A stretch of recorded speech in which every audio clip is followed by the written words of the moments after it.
renewal of mind and reconfiguration of our thoughts that we are able to position ourselves to receive all the blessings that God has set aside for us. For it is not us who are waiting for the blessing, but rather the blessing that is waiting for us to be in the right frame of mind to receive it. I hear a clarion call. It's time to rise and shine. Time to get what's mine. Dai, you family, and welcome to another special message from the Ancient Ones. My name is Dr. Mumbi. How you doing? How's everything going? I really do pray that you are well in all your ways, family, and that you're moving into living life truly on your own terms. You know, I was meditating. I've been communing with the ancestors and meditating for the last couple of weeks or the last month about how, the tomb raiders. Why is Babylon always going and raising up the coffins of our ancestors, going into their tombs and like literally removing their bodies and taking pictures? It's such a desecration, family. Why are they so obsessed that we don't see them digging up the Alexander the Greats and the Henry V? But they'll come into Africa and then they'll be like, great discovery found, the tomb of so-and-so, and then they've taken out his body and everything. I mean, it's a total desecration. And that should let you know these people are invaders. They're not the originals, because the originals, why would you dig up the tomb of your ancestor? And even those people in Egypt right now who are controlling are not the real Egyptians, family.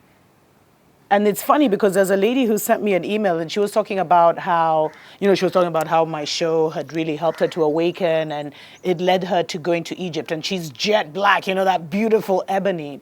And she said one of the things that surprised her is when she got to Egypt, everyone, all the so-called Egyptians, the Arabs who were there, like just the caretakers, were going up to her and being like, oh my gosh, can we touch your skin? Can we take a photo with you? Like, these are the real pharaohs. Like, these are the originals. These are the real people.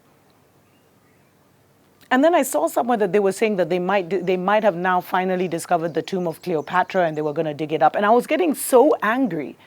And then all of a sudden, I just felt a sense of peace because the ancient ones came through and we had a little meditation and communion with them. And they were telling me that that's why we've seen the crazy revival of Egyptian mythology.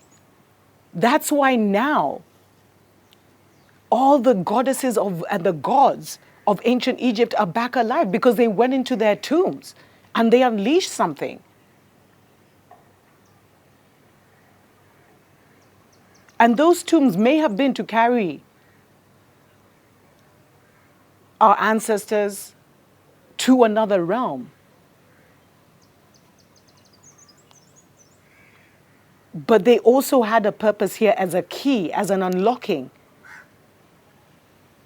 It's like our people knew, it's like the Egyptians knew that these crazy people would come and try. We had time travel. Time wasn't really existing the way Babylon has made it, but we were still moving along. There was still a way we calculated time.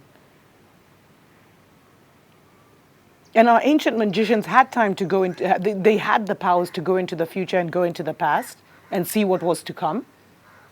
And with all these tombs that they've opened up and opening up the pyramids, what these people have actually done is unleash the power. Because there's another sister who wrote to me and she told me she sent me a meme or something where they were talking about, was it her who was there? And she was talking about how they held a meditation inside the pyramid, but it's forbidden to pray or hold meditations or do any kind of spiritual anything in the pyramids because they don't want them to be activated because they don't know how to run them. But I'm here to tell you, with all that tomb raiding and all that, they've unleashed all those spirits, family. And that's why now Sekhmet is even more real. Because there's an ancient book I was reading once, which was talking about how, and it was talking about the Akekoyo and why we're named. Like the original Mumbi is still existing today, which means her power, her presence is still here because I'm called Mumbi, because others are called Mumbi. And so they never die. The only way gods and goddesses and beings of protection and transformation, the reason they're even there is because you can tap into that energy and they can accelerate your experience. We acknowledge the ancestors in the wind. It's such a hot day, so We know it's you guys.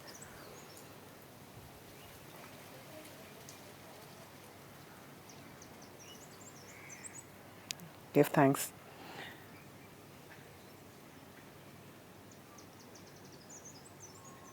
That gods and goddesses only die when we forget their names, when we no longer call their names. That's when that concept dies, because it's all narrative, family.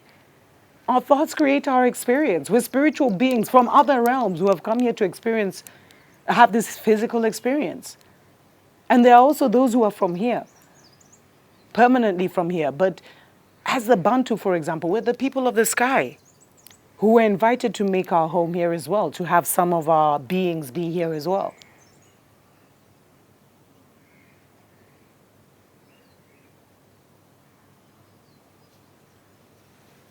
And so with them tampering with the skulls of our ancestors, with the bodies of our ancient ones, and raiding their graves and raiding their tombs and all this stuff, family, it's actually unleashing the spirit. Because in the 80s and 90s, we didn't even know about Sekhmet, about Hathor, about Anubis. We didn't even know about Sobek. We didn't. We didn't know about Osiris and Ma'at and Thoth and the emerald tablets. All of that was buried, family.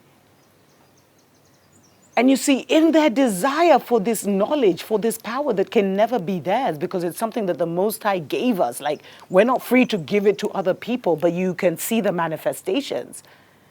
There's a lot of instruction manuals that they have taken that tell us how to work our power, our incredible multi-dimensional powers, that tell us how to tap in. They've now kept, and they can't. This is the most they can do. What you're seeing in reality now is the most they can do. But they can't create, which is why they must destroy in order to create something, or in order to manifest. They have to use this to make this, whereas we can birth new. And so, I guess this is a word of encouragement, family, that the ancient ones really are back. The gods and goddesses of yesterday are here, and they're the ones who are even creating the havoc for these people. Because it's like Babylon is in a panic, and they're overlords. Because what has happened is that, you see, we're run. Okay, this is a very basic example, but we're run from the fourth dimension by these, you can call them reptilians, these lower level beings who have destroyed their world. I know it sounds all cartoony and science fiction. It's crazy how science fiction is actually more real than the truth they tell us is out here.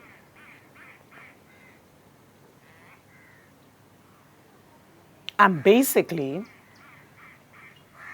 so for so long, for thousands of years, these reptilian beings were the only ones on this fourth dimension, and they blocked God. Let's say they blocked us from accessing the higher dimensional beings.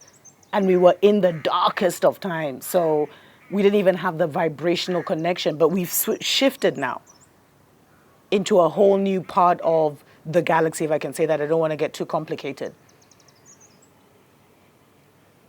And just by being in this new vibration, everything is all these things are falling off. But when they started raiding the tombs of our ancestors, of our descendants' family, it awakened, it released their spirit and awakened them. And now these spiritual beings are occupying this fourth dimensional level. So the reptilians now are not alone here, because these beings are here, and they're using beings here on earth, family, where Sekhmet will come and make you her, her person, which bestows upon you great powers. And then you also have missions that you need to do for her. Because what they did, now that we got our own ancestors here, not only did it now trigger the proper spiritual, because before they were trying to come and they couldn't, but now they're fighting these guys. That's where the spiritual warfare has been. But also, our ancient ones, our ancient goddesses and goddesses are opening this ceiling, opening it up, throwing it wide open, which means even more beings and even more reinforcements are coming in. And that is what is shifting everything. So now these ones who are controlling these ones, they have no power. Because everything, all the blocks and the veil they created, when they opened up, when their minions opened up our tombs, they released those spirits. And those spirits were able to rise to the fourth dimension. They're even from higher dimensions, but they started there. Then they broke free. And as they were breaking free now to go to higher dimensions, they also opened up for higher galactic beings to now come, because family, there is a visitation that's coming, and for some of us that visitation has already occurred with much higher level beings that have not visited us in such a long time.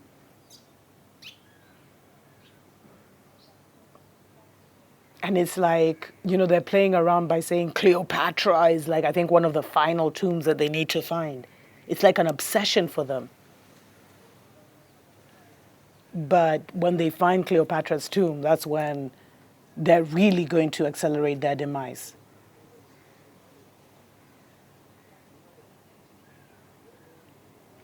And so, there's nothing that works against us, family. Bottom line, that's actually, I think, if you're going to take any message from this, there's nothing that works from us. And there are layers and levels and levels and levels of spiritual overstanding and understanding. You can be doing something on this level thinking so you can get power to do this. But by doing that, it opens up a whole other level, family, that you were not aware of and that you cannot control. And that's what Babylon has been doing. They open up these tombs. And if you read all the stories about like the number of people that died, the first tomb raiders, the 70s and 80s, how all these crazy things would happen to them. You even watch it in these movies, the tomb raiders and stuff. How their families would be wiped out and all this kind of mystical stuff would happen to them, family. Just look it up. And you know what I feel? Because that wasn't the time, but now is the time for the energy to be unleashed. They've been unleashing that energy and they can't stop it. And the funny thing is they were wondering why there's been this shift. Why there was this shift. And what if that was the ultimate purpose of the pyramids, was to trigger this shift? Because now so many people have Sekhmet hanging on their walls. So many people have Bastet, the black cat, the figurines and the statues. And the fact that we're calling their names,